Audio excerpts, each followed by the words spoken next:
Hello friends, welcome to my channel Dipti's Delicious Delicacies। आज हम बनाने वाले हैं popular Mumbai street food vada पाव।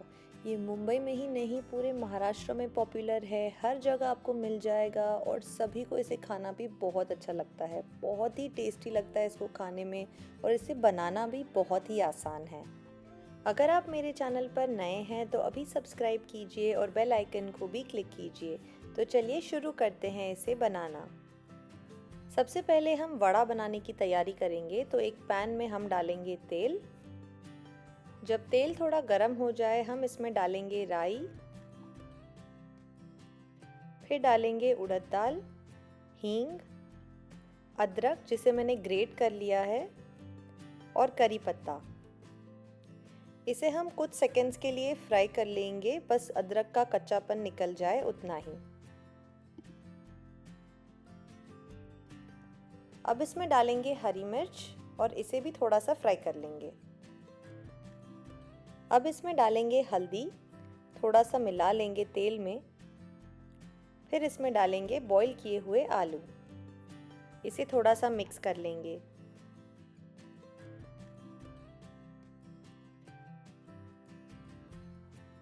अब इसमें डालेंगे स्वाद अनुसार नमक और कटा हुआ हरा धनिया, इसे मिक्स कर लेंगे।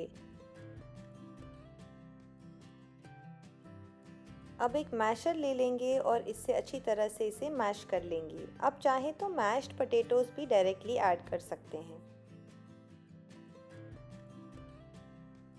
ये देखिए अच्छी तरह से हमने मैश कर लिया है आलू को और वड़ा बनाने का ये मिक्सचर बिल्कुल रेडी है। अब हम इसे एक प्लेट में निकाल लेंगे और इसे ठंडा होने देंगे। अब हम बेसन का एक बैटर बनाएंगे। तो एक बोल में डालेंगे बेसन, थोड़ी सी हल्दी, थोड़ी सी हींग और थोड़ा सा नमक। अब थोड़ा थोड़ा पानी डालकर हम इसका एक बैटर बनाएंगे।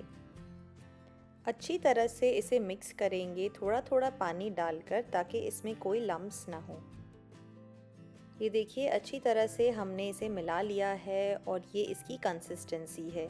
ये बैटर बहुत ज़्यादा पतला नहीं है और बहुत ज़्यादा थिक भी नहीं है, बस इसी तरह से इसकी कंसिस्टेंसी होनी चाहिए। अब बेसन का चूरा बनाने के लिए मैं इस तरह से स्टरर का ही यूज़ करूँगी, जिससे इस तरह से हम चूरा बना सकते हैं तेल में। अब चाहें तो स्पून यूज़ कर सकते हैं या उंगलियों को डिप करके उस तरह से भी बना सकते हैं। अब मैंने तेल गरम होने के लिए रखा था। जैसे ही ये गरम हो जाए तब हम एक स्टरर से इस तरह से जो बेसन का बैटर था वो ड्रॉप करेंगे तेल में और ये देखिए इस तरह से चूरा भी बन रहा है। तो तेल गरम होना चाहिए अच्छी तरह से, तभी आपका चूरा अच्छा क्रिस्पी बनेगा।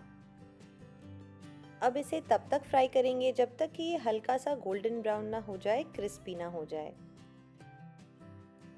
ये देखिए ये हल्का सा गोल्डन ब्राउन हो चुका है, अच्छी तरह से फ्राई हो चुका है। बेसन का चूरा बिल्कुल रेडी है। हम इसे निकाल लेंगे एक किचन पेपर पे। ये देखिए बेसन का चूरा हमने फ्राई कर लिया है और अब इसे हम थोड़ा सा ठंडा होने देंगे और फिर इसकी लाल चटनी बनाएंगे। अब यहाँ पे मैंने लहसुन ले लिया है छिलके के साथ और इसे मैंने हल्का सा क्रश कर लिया है, ताकि जब हम इसे ऑयल में फ्राई करें तो ये फटे ना।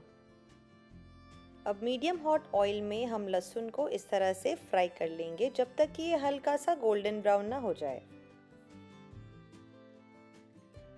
ये देखिए लहसुन अच्छे से फ्राई हो चुके हैं, इसे निकाल लेंगे।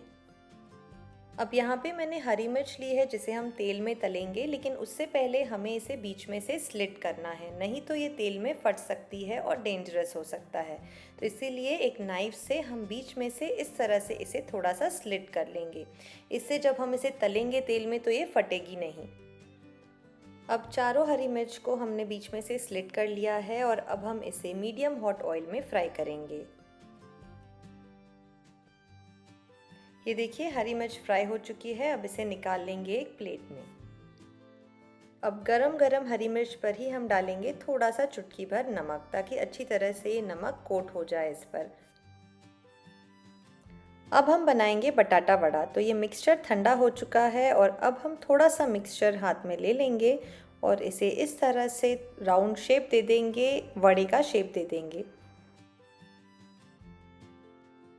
ये देखिए, इस तरह से हम सारे वड़े बनाकर तैयार करेंगे। ये देखिए, हमने सारे वड़े बनाकर रेडी कर लिए हैं और अब हम इन्हें तेल में डीप फ्राई करेंगे। अब हमने जो बेसन का बैटर बनाया था उसमें ये वड़ा को हम डिप करेंगे और एक स्पून से ऊपर से इसे बैटर से कोट करेंगे। अब चाहे तो हाथ से भी कर सकते हैं, जो भी आपको कंफर्टेबल लगे। अब हम इसे तेल में फ्राई करेंगे। तेल अच्छी तरह से गर्म हो चुका है और अब हम इस तरह से एक एक करके सभी वड़े को फ्राई करेंगे। कुछ सेकंड्स वेट करेंगे और उसके बाद हम थोड़ा थोड़ा तेल इस तरह से इसके ऊपर डालेंगे और वड़े को थोड़ा थोड़ा घुमाकर फ्राई कर लेंगे।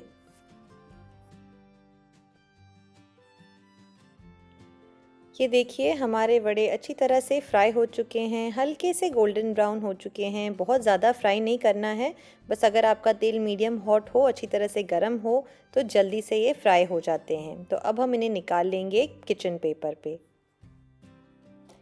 ये देखिए, सभी वड़े हमने अच्छी तरह से फ्राई कर लिए हैं और बहुत ही अच्छे लग रहे हैं ये वड़े।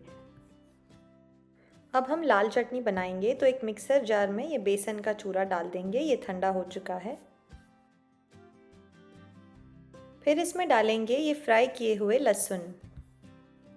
अब इसमें हम डालेंगे कश्मीरी लाल मिर्च पाउडर। इससे कलर बहुत अच्छा आएगा और ज़्यादा स्पाइसी भी नहीं होगी चटनी।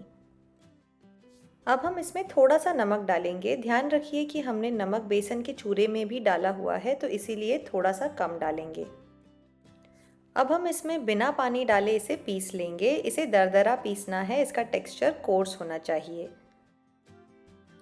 ये देखिए, हमारी सूखी लाल चटनी बिल्कुल तैयार है।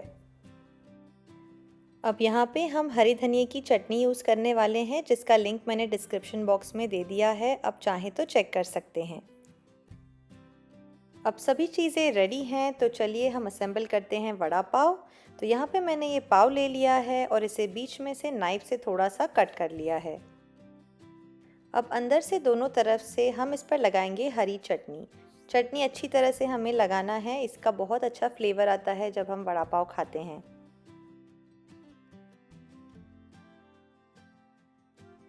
अब हम इस पर डालेंगे सूखी लाल चटनी जो हमने बनाई है। अब हम इस पर रखेंगे बटाटा वड़ा। अब ऊपर से थोड़ी सी लाल चटनी और डालेंगे और डालेंगे थोड़ा सा बेसन का चूरा। अब जो मिर्ची हमने फ्राई की थी वो इस तरह से रख देंगे और वड़ा पाव को सर्व करेंगे। ये देखिए, मुंबई का फेमस और बहुत ही टेस्टी वड़ा पाव बिल्कुल तैयार है। आप इसे गर्मा गर्म सर्व कर सकते हैं या ठंडा भी हो जाए तब भी ये उतना ही टेस्टी लगता है। आप इस रेसिपी को ज़रूर ट्राई कीजिए और मुझे बताइए आपको ये रेसिपी कैसी लगी नीचे कमेंट सेक्शन में। Thanks for watching.